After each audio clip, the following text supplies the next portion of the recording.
Part 3 of my podcast guest speaking tour starts tomorrow. Part 3 of my podcast guest speaking tour starts tomorrow. Let's call it an influence tour. This episode is going to be about how did this actually come about, and a little bit of the pre-work that I did to get ready to go on my influence tour. Listen in. It's going to be a good one. You know when someone is selling from stage and at the end the audience gets up and rushes to the back of the room to buy? That's a table rush. My name is Misha Z, and the Table Rush Talk Show is all about bringing you the tools, strategies, and tactics that you can use to grow your audience and inspire them to buy. Okay, part 3 of I'm starting my influence tour tomorrow. My podcast guest speaking tour starts tomorrow. By the time you're listening to this episode, I'm probably at least a few days in. If you want to learn more about going on your own podcast tour, you can get my free guide, my Launch a Successful and Profitable Podcast Tour guide. It's the ultimate step-by-step guide to prepare, launch, and execute a successful podcast tour. How fun is that? You can get that by going to guestingguide.com. GUESTING guide.com, which also reminds me I need to register TIA waitlist, the Influence Army waitlist. Actually, by the time that you listen to this, TIA waitlist will be live. You can join on the waitlist to jump into the Influence Army, where we teach you how to do this. We get you on your own podcast tour. And go to TIAwaitlist.com. Even better, and not to confuse you, you can go to guestingguide.com, get the guesting guide, and then it'll take you to a thank you page where you can join the waitlist. And quick, on the previous episode, I talked about my guest speaking request flow framework, my 6-point framework to ensure you are getting on the shows, building authority, and generating networking and business opportunities after the fact. I'm actually in the middle of building out a lot of those scripts, the email scripts. So the script number 1, the email invite script, is done and completed. There's 4 of them. 4 for you to choose from. The pod pitch email request template. This is so funny. I'm just naming all these frameworks and what the benefits are and things, and a lot of times I have to flip-flop between screens, but I'm going to save you from having to have me go through that on this one. Just trust that the pod pitch email request template is amazing, and it's going to get you on shows. It's customizable. You can send emails on the fly. It is awesome. But I'm still writing out the emails and DMs 2, 3, 4, and 5. That so you can, in effect, invite yourself onto the same show 5 times. To make sure you give them an opportunity to say yes or no. And actually, I think that's what I'm going to make this episode all about. I'm going to pivot. The reason you want 5 invites or 5 touches with that person is because in the sales world, one thing that I learned over my 20 years in selling, and that was telemarketing, mailer campaigns to get the phones to ring, door-to-door sales. It was business-to-business door-to-door sales. Was that it on average takes at least 5 touches. And depending on the complexity of your sale, man, it could take a lot more than 5 touches and a lot more time. But in mortgages, which was the bulk of my sales career, and in some tech sales, it was about 5 touches. And let's focus on mortgages for a moment, since that's where the bulk of my sales career was. This also absolutely applied to, I was in financial services sales, so I was a commodities broker for a number of years, but the 5-touch rule applied there as well. And basically, this is what I learned after listening to Zig Ziglar and all these old school sales guys, Brian Tracy, all these sales tapes I used to listen to, literal cassette tapes, and then CDs. This is back in the late 90s, early 2000s, when I was listening to lots of these sales trainer tapes. And basically what they were saying, which is still true today, is that the fortune is in the follow-up, and you need to count on at least 5 contacts until someone says yes or no. And really, that's what we're trying to do. We're trying to qualify somebody, get them to that yes or no, figure out if they're a good fit, help them figure out if they're a good fit, and then put ourselves in a position to serve them. And so what started happening in mortgages for me, where I really applied the 5-touch rule to great effect, was I would talk to my prospect who wanted to get a home loan, and let's say they needed a home loan. Let's say they were at the point of buying or refinancing. So they knew they wanted a loan. They were willing, ready, and able. And they weren't thinking, am I going to buy a house? They weren't thinking, am I going to refi? No, they were to the point of, generally speaking, they knew they wanted to take action. Or with just a little more education, they were ready to go. So somebody would be shopping for a refinance,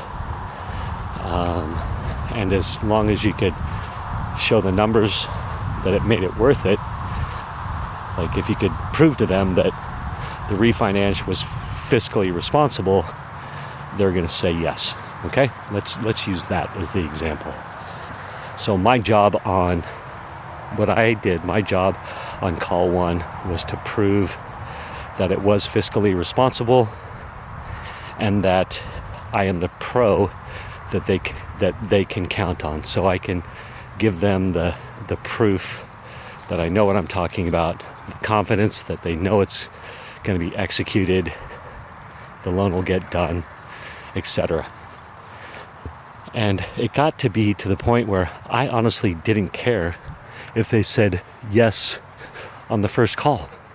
I just assumed, hey, if you don't say yes on the first call, that's fine. I have my 5-touch system set up that you're probably going to say yes on call 2, and almost for sure on call 3. Sometimes it would take 4 or 5. And when I say call, let's call it a touch point. So it could have been an email back in the day when I was heavy in the loan business. It was emails, phone calls.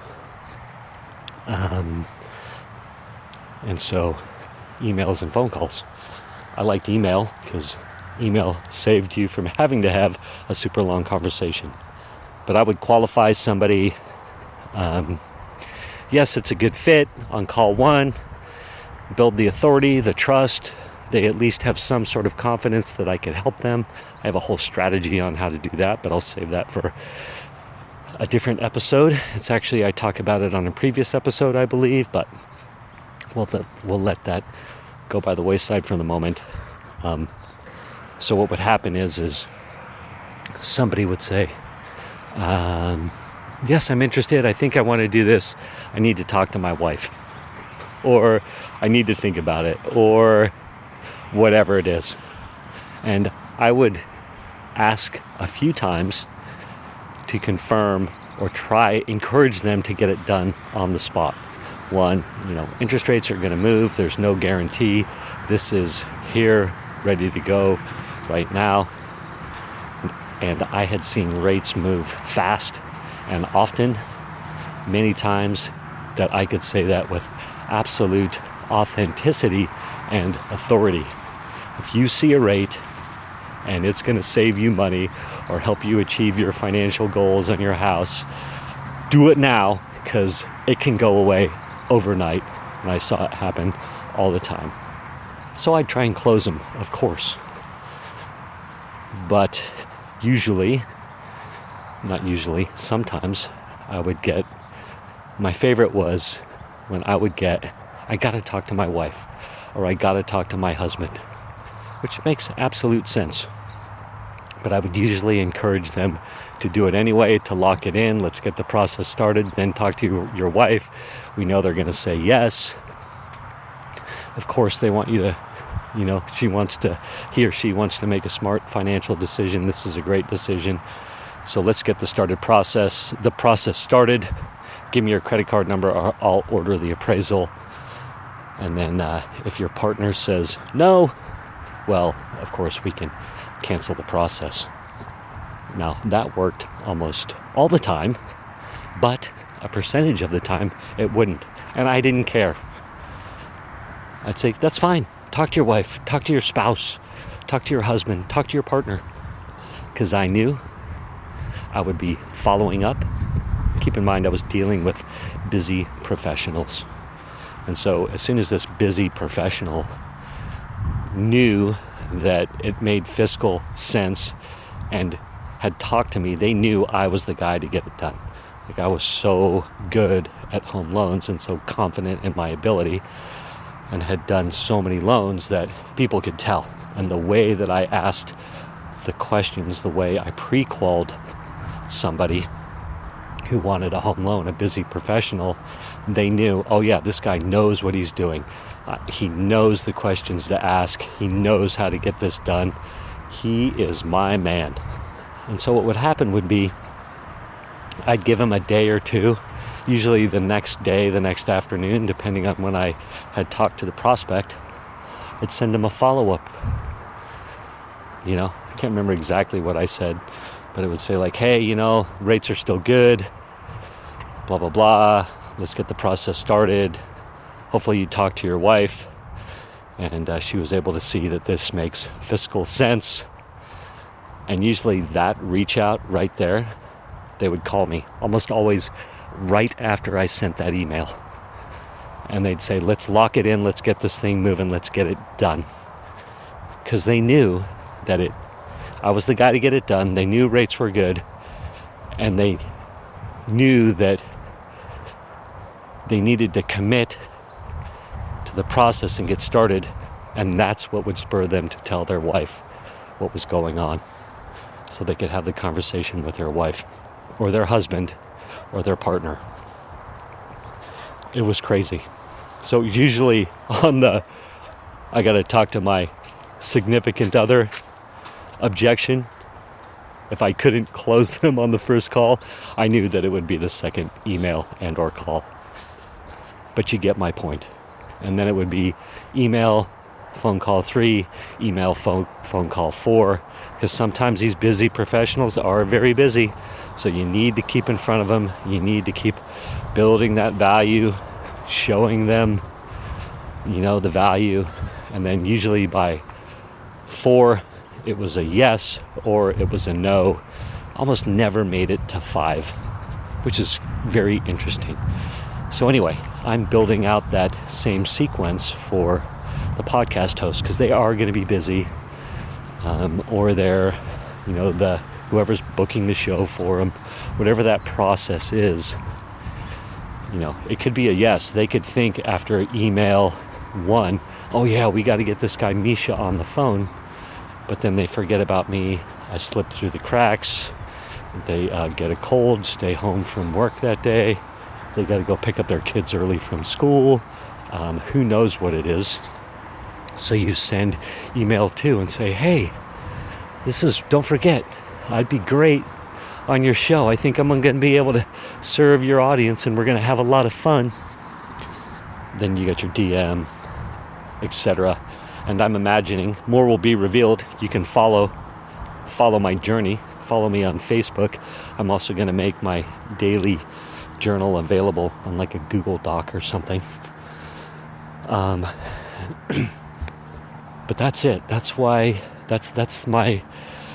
is my, hold on, I'm trying to find it.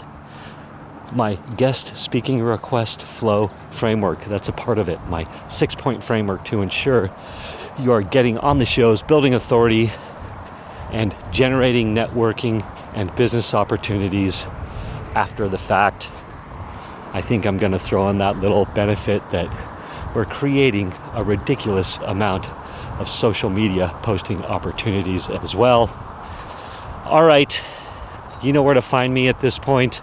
Have a great day, and next episode, I'm going to tell you how this all came about. Thank you for listening to this episode of the Table Rush Talk Show. For resources to help you sell your stuff, go to belove.media/resources. That's belove.media/resources. And be sure to subscribe, comment, 5-star, and share. Thank you again for listening.